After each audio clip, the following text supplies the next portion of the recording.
Salam saudara-saudara, berjumpa kembali bersama dengan saya dalam kasihnya di channel TV Kabar Baik. Apa kabar kita semua? Saya berdoa kabar kita selalu baik-baik saja. Amin. Saudara, video kali ini saya membagikan bagi kita video yang sedang viral. Terungkap fakta jejak dari Ustadz Yahya Waloni. Kita tahu Ustadz Yahya Waloni adalah Ustadz yang selalu menghina dan menjelekkan kekristenan. Walaupun Ustadz ini adalah mungkin mantan pendeta, tetapi tidak seharusnya beliau menghina kekristenan dan menjelekkan kekristenan. Karena ketika beliau menjelekkan kekristenan, berarti ada unsur kebencian dan sakit hati di dalamnya. Saudara, berikut videonya kita akan tonton videonya. Kita tonton cuplikan berikut ini. Iya kan, mukanya mirip banget kan, bukan mirip lagi guys. Ini memang beliau. Disinilah foto ini juga masih polos banget gitu kan. Mukanya itu masih baik gitu kan, tangannya juga dilipat begini. Sekarang ngeri banget guys. Sekarang sangar dia. Oke, ini cerita lengkapnya bisa langsung dicek aja ya. Tonton video ini sampai akhir.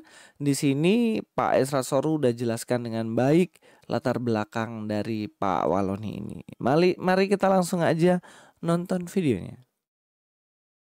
Ya, shalom saudara yang terkasih. Saya baru saja selesai beribadah di GKI Sulsel di Toli-Toli ya. Dan saudara lihat ini ada foto saya bersama-sama dengan para hamba Tuhan dan juga majelis dan sejumlah jemaat, dan ini adalah gereja GKI di Toli-Toli ya. Nah, ini adalah Bapak pendetanya ya. Dan ada sesuatu yang menarik dari gereja ini karena ini rupanya ada sejarah Pak Yahya Waloni di sini. Nah, jadi mungkin Bapak pendeta bisa ceritakan sedikit dulu bagaimana kaitannya ini dengan gereja ini dengan Pak Yahya Waloni. Mungkin bisa cerita. Sebetulnya waktu itu saya belum ada di sini, tapi ada Bapak Ketua Sinode dulu, Pendeta Andreas Supratman. Beliau sekarang sudah ada di Bandung. Beliau pernah bertemu di lorong sebelah sini. Ya, jadi kalau info yang saya dapat dari Bapak Pendeta Andreas itu, dia mau melamar untuk bergabung di GKI Sulsel, tapi waktu itu ada beberapa hal yang Pak Ketua Sinode lihat waktu itu ada yang janggal begitu, sehingga belum disetujui. Dan ternyata 2 hari kemudian beliau sudah mengumumkan di Masjid Agung dia adalah dulunya seorang pendeta, tapi sekarang sudah berbalik. Nah, jadi selangnya yang saya tahu 2 hari menurut Bapak Pendeta Andreas. Jadi kejadiannya itu di lorong di sebelah. Ya, jadi berarti Pak Yahya Waloni ya jadi mualafnya justru di kota ini ya? Di kota ini, ya, kalau menurut informasi ini yang kami dapat. Ya, apa yang janggal sampai tidak mau diterima di gereja ini? Wah, kalau itu saya tidak dapat informasinya. Tapi yang dirasa motivasinya kok sepertinya agak lain. Tapi dia menunjukkan dia punya kepintaran, dia punya kemampuan. Hanya Bapak Pendeta Andreas merasa ada yang salah di dalam motivasinya, atau dalam pembicaraan itu ada dilihat sesuatu yang tidak cocok. Ya, mungkin itu alasannya, Pak. Ya, seandainya diterima maka mungkin hari ini beliau pendeta di sini ya. Ya. Mungkin kita tidak bisa bicara. Tapi ya. sudah jalan Tuhan. Ya, baik. Ya. Boleh. Nah, kalau yang beliau ini nih memang wajahnya mirip Pak Yahya. Saudara kita Pak Yahya, kita saudara. Ya. Tapi tidak di dalam Tuhan. Bapak tidak percaya Yesus, tidak diselamatkan. Ya. Pak, kenapa dikatakan pertemuannya di lorong? Wah, itu saya kurang tahu, Pak, itu ceritanya. Tapi ceritanya itu sehabis kebaktian. Sehabis kebaktian, beliau ngobrol berdua dengan Pendeta Andreas Supratman. Kita lihat lorongnya, karena lorong ini lorong berharga buat Pak Yahya nih. Boleh dikonfirmasi langsung nanti sama Pendeta Andreas Supratman. Beliau ada di Bandung sekarang. Ya, rupanya lorong inilah lorong yang bersejarah karena Pak Yahya Waloni pernah bertemu dengan Sekum Sinode GKI dan meminta atau mengharapkan beliau bisa diterima di gereja ini ya.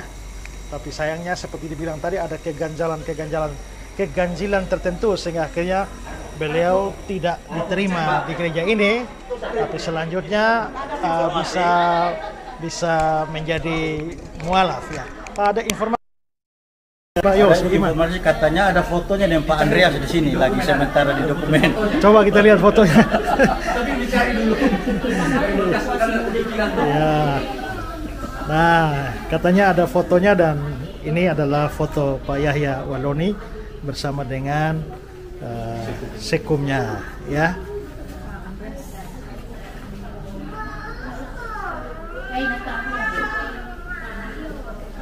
Kalau ada foto bagus. Demikian informasinya saudara, dan dari GKI di Toli-Toli ya, saya bersyukur bisa sampai ke tempat ini ya. Oh ya, karena Pak Yos ini dengan wajahnya mirip dengan Pak Yahya Waloni, mungkin ada mau memberikan sedikit pesan buat Pak Yahya Waloni mungkin ya. Pak Ya. Yos mau kasih pesan. Ya, pesannya Pak Yahya Waloni, terima kasih pernah berseteru dengan Pak Esra Suru, tetapi harapan saya Bapak menemukan jalan yang benar, yaitu hanya di dalam Yesus ada keselamatan. Ini pesan, kita mirip wajah, tapi tidak mirip hati dengan Bapak dengan lain. Saya dengan Tuhan Yesus, Bapak percaya Tuhan Yesus, diselamatkan. Ya, mungkin ada harapan Bapak Yahya bisa kembali ke Tuhan Yesus. Ya, itu doa saya, kiranya Bapak bisa kembali. Masih Tuhan bilang tidak ada kata terlambat bagi orang yang salah jalan. Oke, ya baik, dari GKI di Toli-Toli, saya Pendeta Esra Soro. Selamat hari Minggu, shalom, salam sejahtera buat saudara sekalian. Nah, saudara, itulah dia cuplikan. Baru saja kita menonton cuplikan tadi. Pantasan saja, saudara, ketika Ustadz Yahya Waloni ini ceramah, dia selalu menyampaikan ujaran kebencian tentang kekristenan, bahkan menjelek-jelekkan pendeta dan ajaran kekristenan, dan bahkan menghina ketuhanan Yesus Kristus. Saudara yang berkata oleh Tuhan, kita tidak usah heran tentang hal itu, karena memang itu adalah pilihannya untuk meninggalkan kekristenan. Apakah itu karena sakit hati seperti yang sudah kita tonton tadi? Apakah karena dia ditolak sehingga dia sakit hati, sehingga dia benci kekristenan? Biarlah itu menjadi urusannya dengan Tuhan. Tapi biarlah kita berdoa kepada Tuhan supaya Tuhan menjamah hatinya kembali kepada jalan, yaitu Yesus Kristus Tuhan kita.